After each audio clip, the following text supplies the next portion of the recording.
And Caitlin from the logo. Caitlin, how about from here? They got the Kelseys in. They got the Kelseys in. Even Lisa Bluter.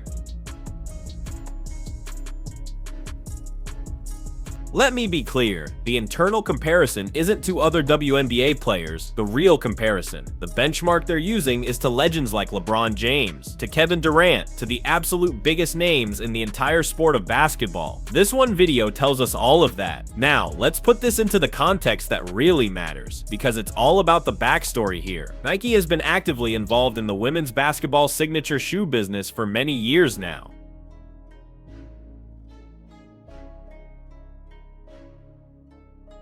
Every other WNBA signature shoe that's come before it.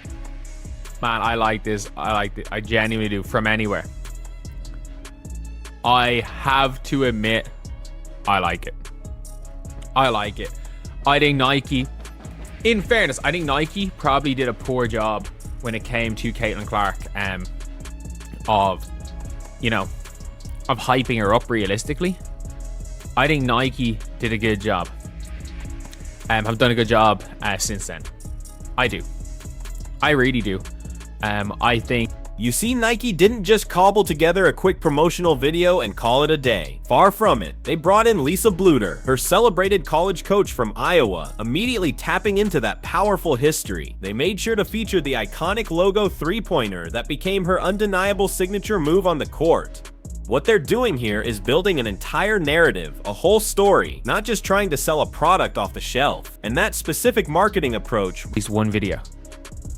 Yesterday I released one video and I'm like, man, this has been a complete dead period. It has been a complete dead period when it comes to Caitlin Clark Nike. And I cannot wait until Nike start actually selling Caitlin Clark merch in Europe. Because if you guys don't know, the customs and taxes is just not worth. It's just not worth it right now. To buy any of the Caitlin Clark logo stuff, and you better believe it. I promise you this. I have quite a decent chunk of money, set aside for when Caitlin Clark merch actually starts selling in Europe. That excitement you're feeling right there, that's absolutely genuine, and it's about to translate into what Nike executives are already calling their biggest, most anticipated signature shoe launch for a brand new athlete since Kevin Durant's very first sneaker dropped all those years ago. We are of course talking about Caitlin Clark's signature shoe, which has been officially announced for a spring 2026 release. But here's the crucial part, the detail that changes everything. You have to understand what makes this launch fundamentally different from every single WNBA signature shoe that has ever come before it.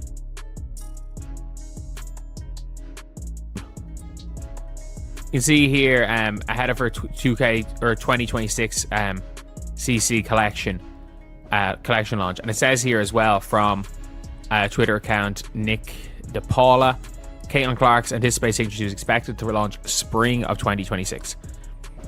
Nike signature roster feed is all-time greats, and I'm incredibly proud to join some of the best athletes in the world. I'm excited to share a first look at what we've created together. This is going to be announced soon. I mean it. It is going to be announced soon, and I'm looking forward to it. I'm looking forward to seeing what it is. They've had some really successful launches, with superstars like Aja Wilson and Sabrina Ionescu, but you have to understand that those launches followed a very predictable, almost formulaic pattern. They'd announce the shoe, release it within a relatively short 6 to 8 month window, and then market it primarily to the existing dedicated WNBA fan base. It was the standard playbook you'd use for what is considered a niche market product.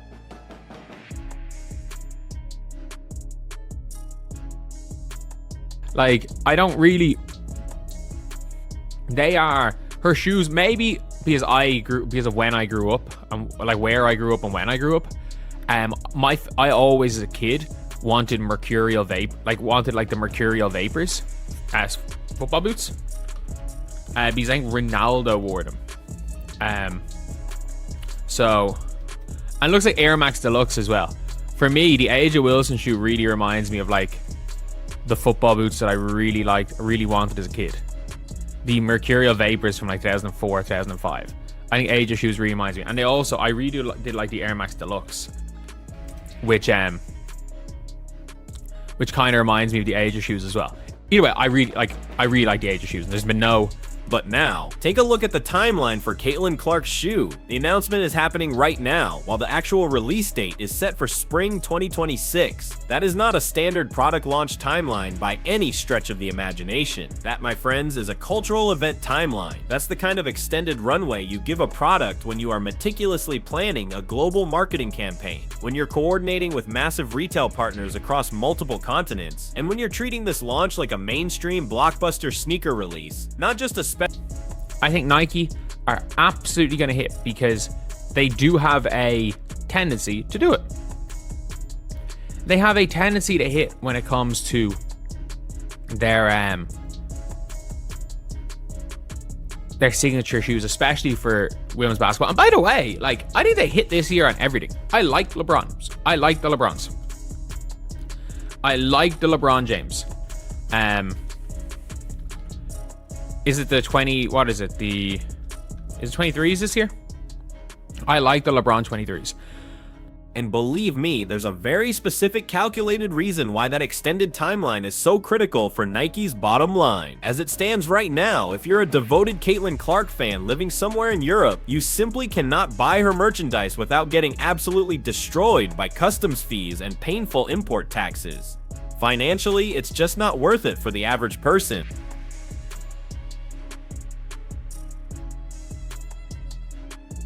Try to almost make them like it's a Kobe 6 where it's enough different, but maybe you give the snake skin pattern or something along those lines. And I don't know, I really don't know what they're gonna do, but I think sky is the limit for Nike with this, and they know that this is their biggest sneaker launch for a new athlete that they have had since, geez, I'm trying to think, when do you think the last athlete that's comparable to Caitlin Clark that Nike have had?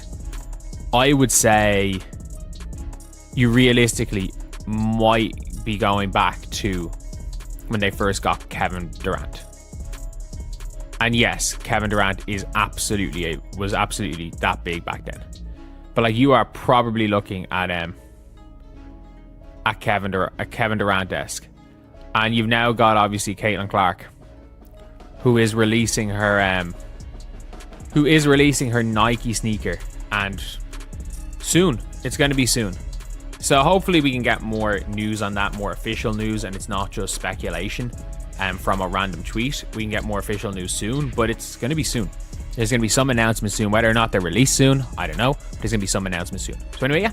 But here's the game changer. Nike isn't just planning to sell this shoe in America. They are coordinating a massive simultaneous global launch, which means they are spending the next 2 years establishing complex distribution networks in Europe, in Asia, and in other markets where WNBA merchandise has never ever had a significant retail presence before. Let me tell you, that is not how you launch a product you think will only appeal to a small niche audience. That is precisely how you launch a product. Nike is making a huge bet that Caitlin Clark's signature shoe will sell to millions of people who don't watch a single WNBA game, to people who just want the latest and greatest hype sneaker release, targeting the exact same market that religiously buys limited edition Jordans and is willing to wait in long lines for the newest Yeezys. So now let's dive into the design philosophy behind the shoe, because this is where Nike's grand strategy gets really interesting. With Sabrina Ionescu's signature shoe, Nike essentially created a fantastic women's version of the legendary Kobe 5. It had a lower profile, a mesh construction, and was specifically designed for speed and agility. That shoe was a certified hit, no question, because it filled a very specific need in the market. For years, women's basketball players wanted a low-top performance shoe that was actually designed to fit. But here's the million-dollar question Nike's design team is grappling with right now for Caitlin Clark's shoe. Do you design it purely for on-court performance, or do you design it for off-court lifestyle? Because you have to understand, those are two fundamentally different products with two completely different target markets. Performance shoes are for athletes, the people who are actually out there playing basketball. Lifestyle shoes, on the other hand, are for absolutely everyone else, the casual fans who want to wear them to class, to the gym, or just while walking around town.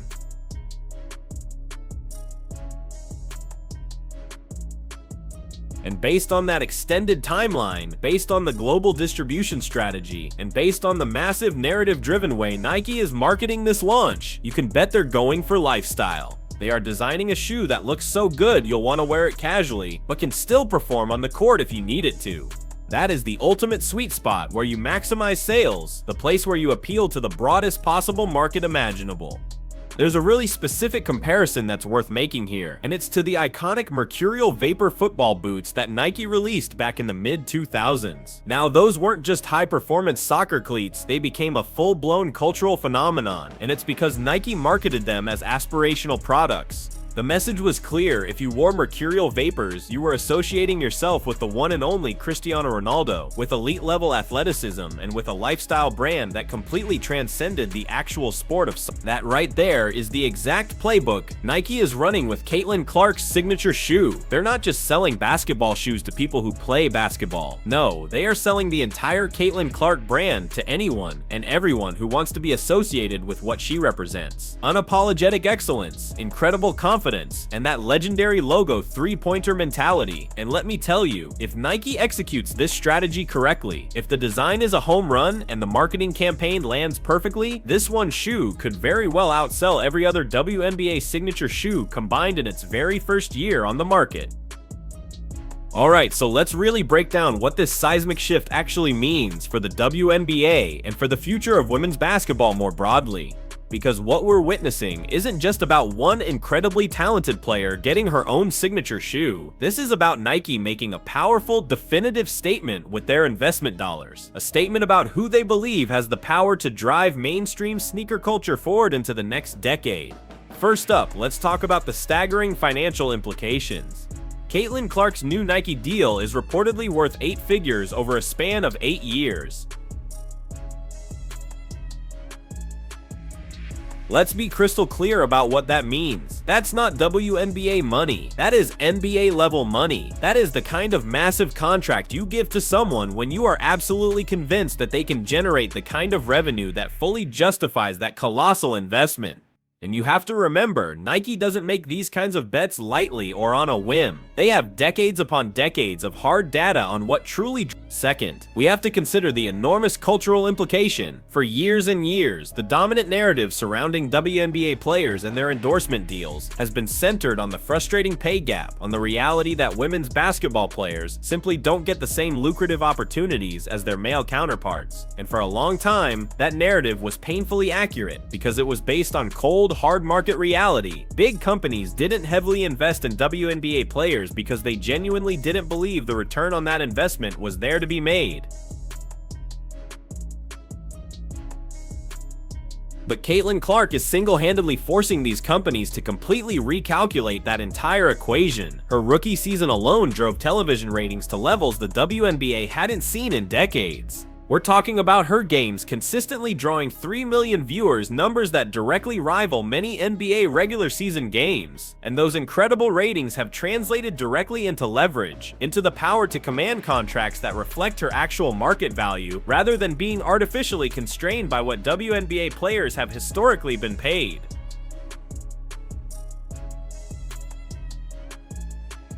Third, and this might be the most important long-term effect, is the precedent this sets for every future WNBA player. Think about it. If Caitlin Clark's signature shoe succeeds on the scale that's anticipated, if it sells the incredible way Nike is projecting it, well, it literally blows the door wide open for other WNBA players to negotiate similar game-changing deals. It serves as just look at the facts.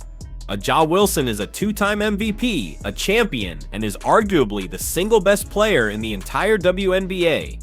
Her signature shoe is technically excellent, but it did not receive anything close to the global marketing push that Caitlin Clark's shoe is already getting. Breanna Stewart is one of the greatest, most decorated players in the history of the WNBA. She doesn't even have a signature shoe with a major brand. The stark disparity in treatment isn't just about on-court performance or even television ratings, it's about who companies But now, here is the uncomfortable truth that absolutely needs to be acknowledged if we're going to have an honest conversation. Caitlin Clark is getting this monumental opportunity not just because she's phenomenally talented, not just because she draws incredible ratings, but also because she fits a very specific marketable profile that companies believe will sell a massive amount of product. She's young, she's undeniably charismatic, she plays an incredibly exciting style of basketball, and yes, we have to say it, she's white in a league that's predominantly black. So where does all of this leave us? It leaves us with a signature shoe launch that represents both the single biggest opportunity and simultaneously the single biggest challenge facing the WNBA at this very moment.